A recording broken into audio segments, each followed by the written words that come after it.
Hello and welcome. I'm Emily, and today we're going to talk about different ways to begin single crocheting in the round. There are two different methods that you can use to start making a ball or making an amigurumi using single crochet. One of them is the magic loop method. The other one is simply single crocheting into a chain stitch. So I'll show you how to do both of the methods, and we'll see if you notice a difference between either method.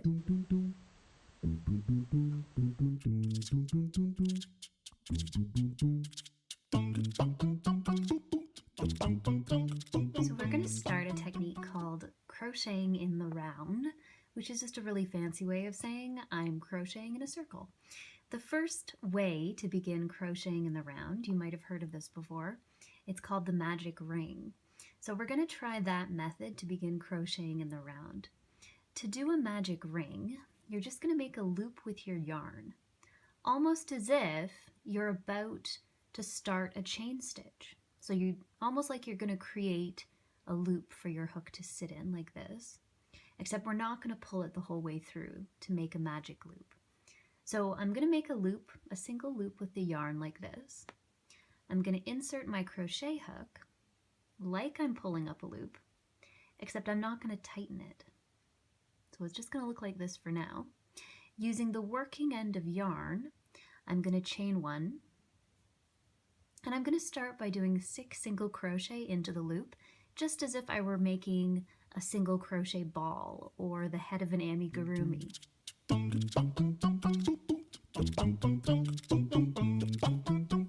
So I'm single crocheting quite tightly here.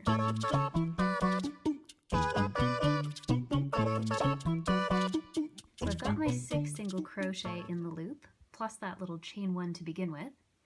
Now to finish that first round, I'm going to take the tail end of yarn and I'm just going to pull it really tight. And that's going to tighten the center of that little loop. So there's my first row of single crochet stitches using a magic loop. So that's method number 1. There's another method of starting the same thing, a single crochet in the round. And to do that, you just start by chaining 2. So this time I actually am making a little loop for my hook to sit in. And I'll chain 2 to start. Now I'm just going to place 6 single crochet in the second chain from my hook. And again, I'm going to crochet quite tightly.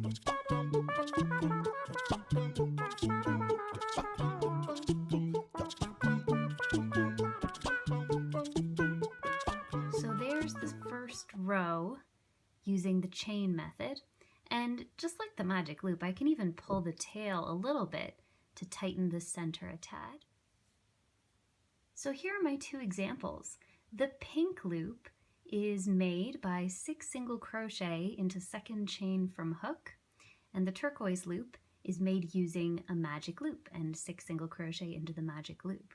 If you look really closely, there's not much of a difference. They're pretty much indistinguishable.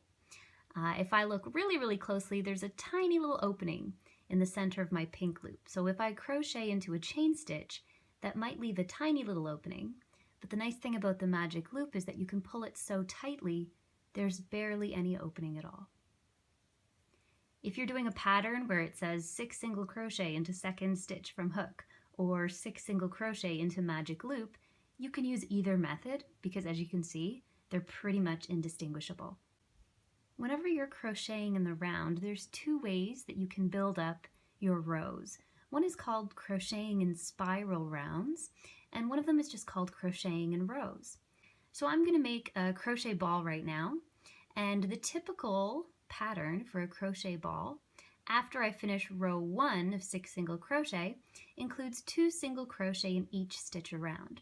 If I'm going to be crocheting in spiral rounds, I'm going to start crocheting directly into the first stitch from row 1. So I'm literally just making spirals as I go around and around.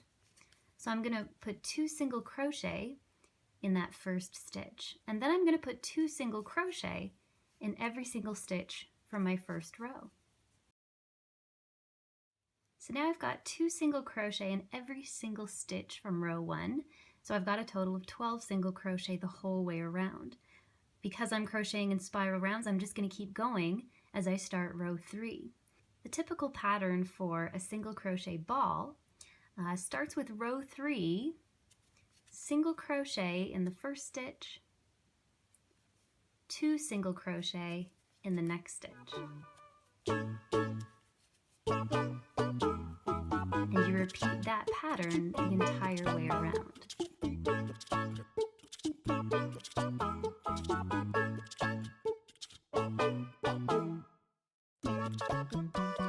So now I've finished row 3, and you can see that it's starting to lie pretty flat, just like a circle. The tricky thing about spiral rounds is that sometimes it's hard to see where one row ends and the next one begins because they're continuous spirals. Some people like to use a stitch marker. So you can actually buy some funky stitch markers at the craft store, but if you're like me and you don't really want to buy them at a store, you can just use a piece of yarn. So sometimes what I like to do is I just thread a piece of leftover yarn into the last stitch of that row so that I've marked it and I know that's where row 3 ends. The next method for crocheting in the round is crocheting using rows.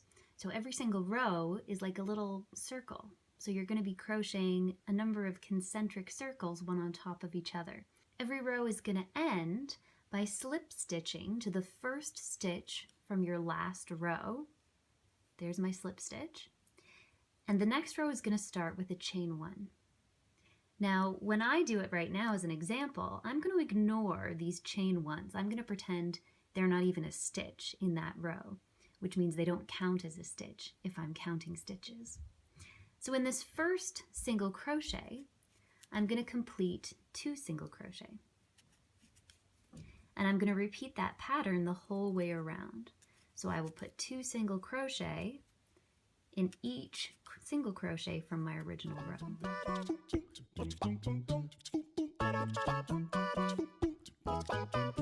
Now that I've completed round 2, I'm going to locate the chain 1 stitch that began round 2 right here, and I'm going to slip stitch directly into it. That'll be the end of that row.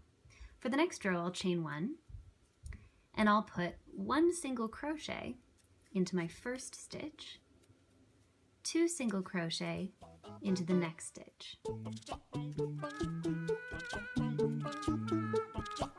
So it's the same pattern that we used when we were crocheting in spiral rounds.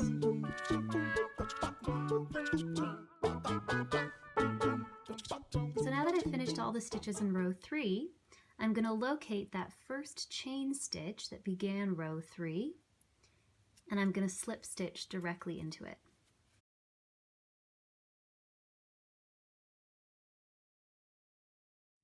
I will often crochet in spiral rounds, so the turquoise circle, if I'm making a ball shape or an amigurumi.